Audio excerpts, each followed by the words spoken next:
this is a common gospel that I think we are quite familiar with as Catholics, because we get different versions of it both in Matthew and in Luke's gospel.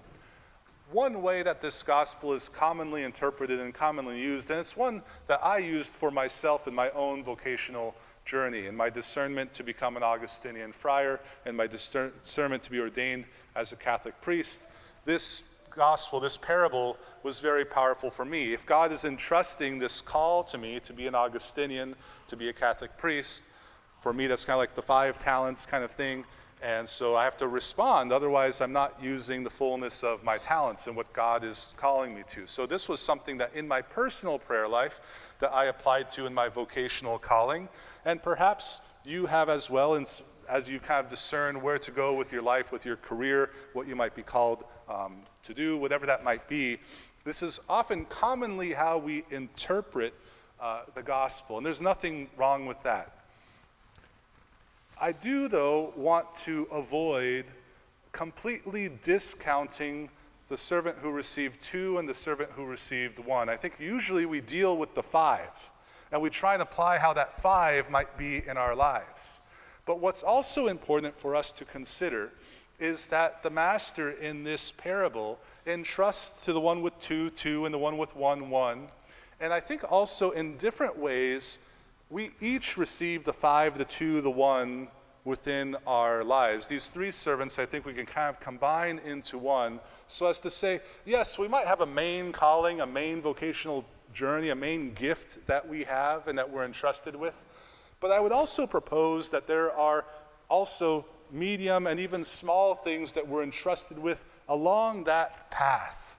It's not just one thing. You're called to be a priest. Okay, go and do priest things, I guess. There's more than that just to my life.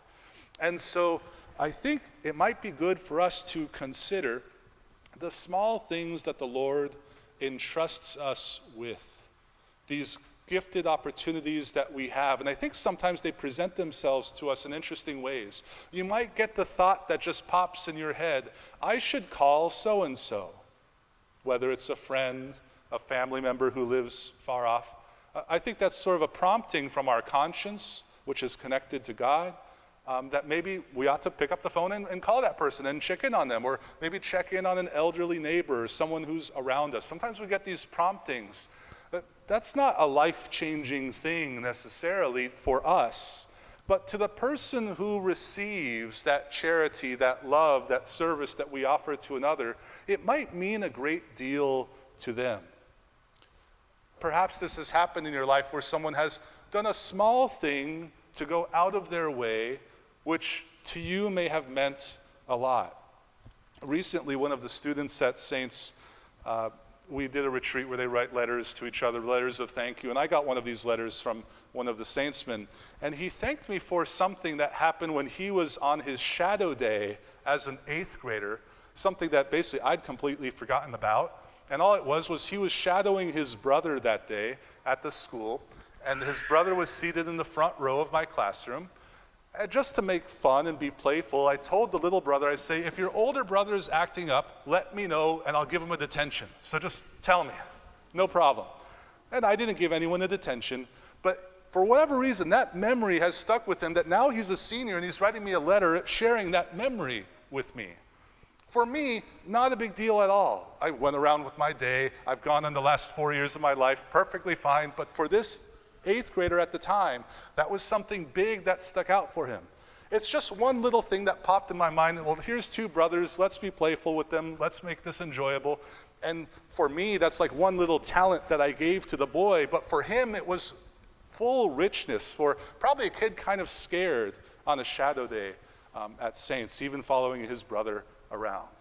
These little things, returning a shopping cart and maybe picking one up along the way as you go, things that are very banal, very simple, that kind of transform the world in which we are if we get all these little things right. And even sort of the medium things that you might want to think about, that calling a friend, reaching out to a loved one, doing something just because.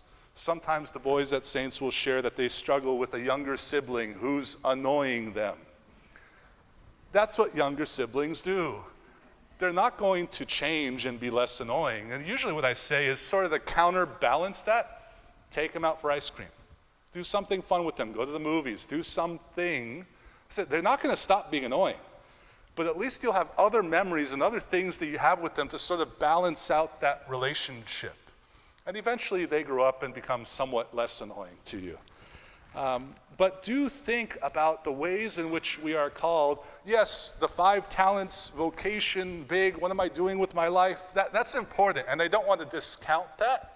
But in this season of giving and the holidays that we're entering into, we are each going to be presented with lots of little opportunities to spread joy and to spread love and just to spread just because.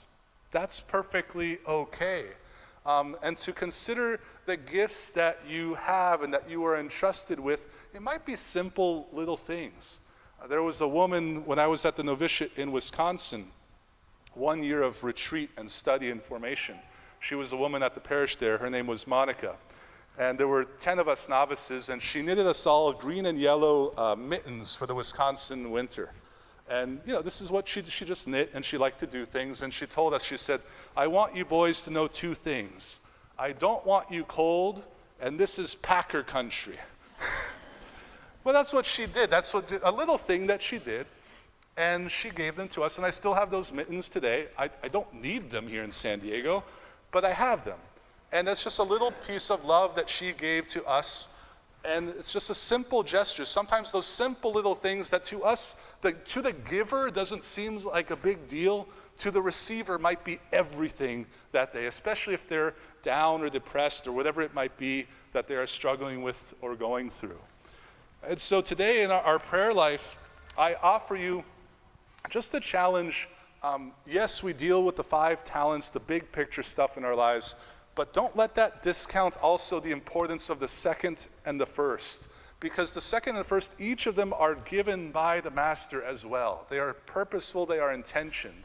And what you might think is a small talent that you have, a little thing that you're good at, don't be afraid to express that thing and see how you can bring it into the world, because that is God working through you, through that talent that he has endowed you with.